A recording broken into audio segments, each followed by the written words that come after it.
Good morning, guys and girls and everyone out there.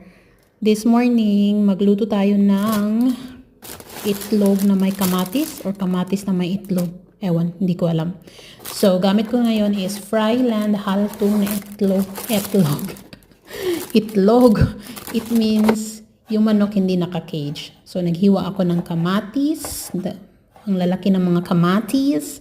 Klarong-klarong Bisaya yung intonation ko. So, yes, I minced the tomatoes and dalawang tomatoes ang gamit ko dyan. Nilagyan ko lang ng pepper and salt.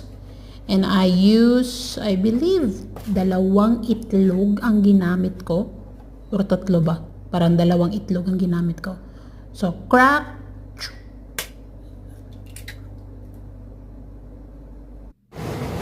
And afterwards, ilagay ko sa pan na mainit na may mantika. Actually, naparamihan ko yung mantika ko dyan. Dapat 1 tablespoon lang. And I want sana na yung i-flip ko yung omelette ko. Kaso, nag-stick siya kasi hindi non-stick ang palaha ko. Oh, yan. So, wala akong choice. I need to mix and mash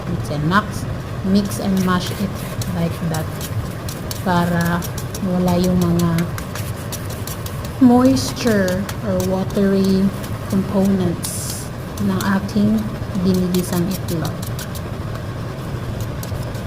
Nang mix and mix after simmer for about 2 to 3 minutes, ganyan na siya, para na siyang may